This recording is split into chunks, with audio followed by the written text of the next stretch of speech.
Look at me. What about me would make you think that I care about your opinion of me?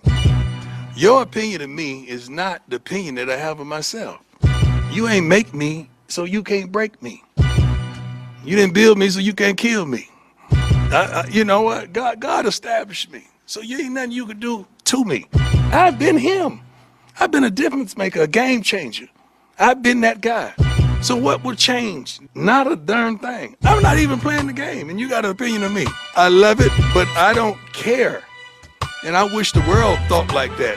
Youngsters, if you're out there right now, do not give a darn what opinion people have of you, long as that opinion is not consistent of that of yourself. You be you. I'm not planning to make you feel good about me. I already feel good about me. I'm good. Message for the youngsters out there and the old school, not old fools. Look at me. What's happening, y'all? Welcome back to Game Day with Trey. This your host, Trey, and I got a quick question. Can Prime turn Colorado around? I've been stewing on this for a while, okay? Which, I mean, at the end of the day, for him to turn Colorado around, that would be like turning around, I don't know, the Detroit Lions or the Cleveland Browns or heck, I mean, it's been so long since Colorado has been relevant. Buffaloes have only had one winning season in the last 18 full seasons.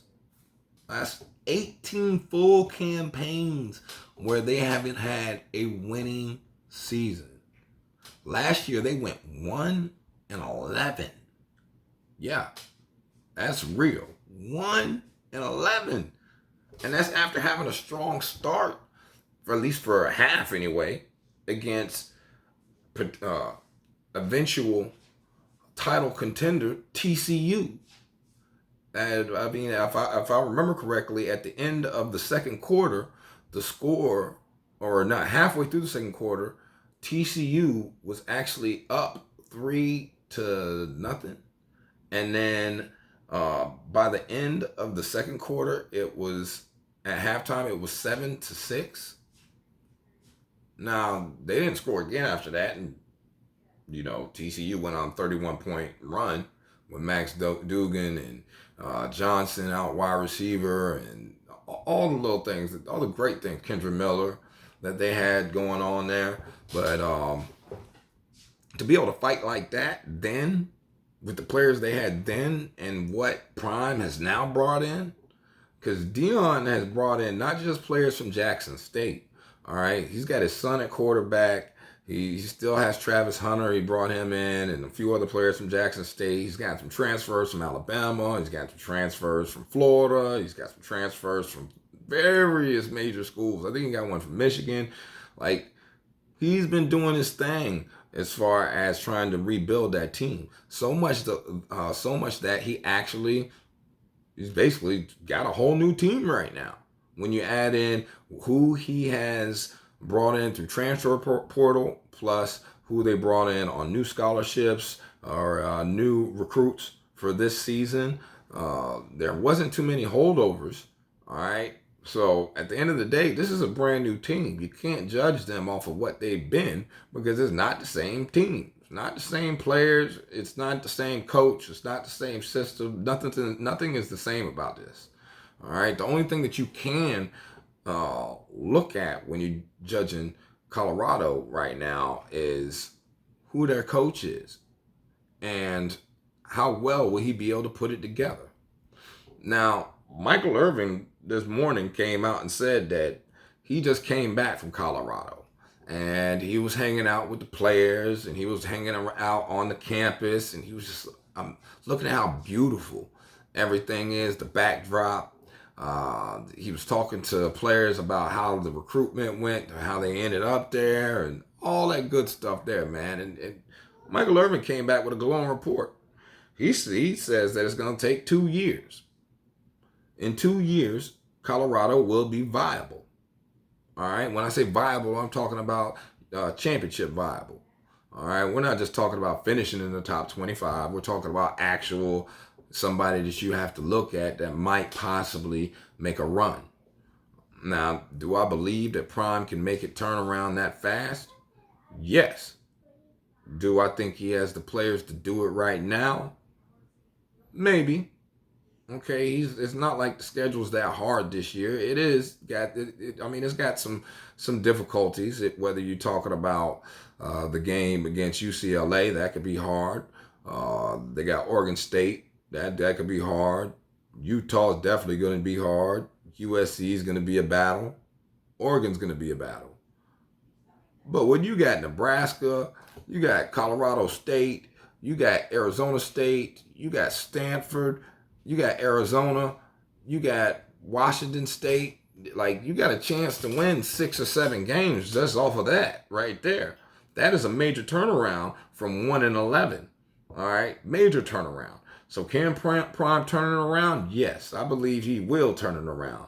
I'm not sure if he's going to win this first game, but I am sure he's going to cover that 21.5 points. I think this game is going to be a battle.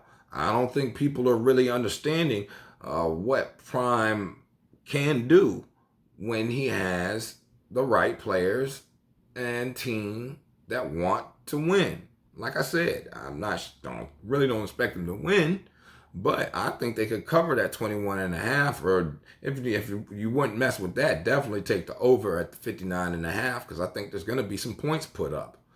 All right, Colorado's defense wasn't the best. There's a lot of new players in new spots with new players around them. So you got to build continuity, man.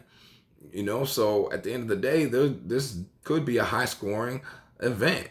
That 59.5, that's nothing. And then you also have to understand too that there are rule changes. So college football did change a couple rules this year. One of them is to go to the continuous clock like the NFL.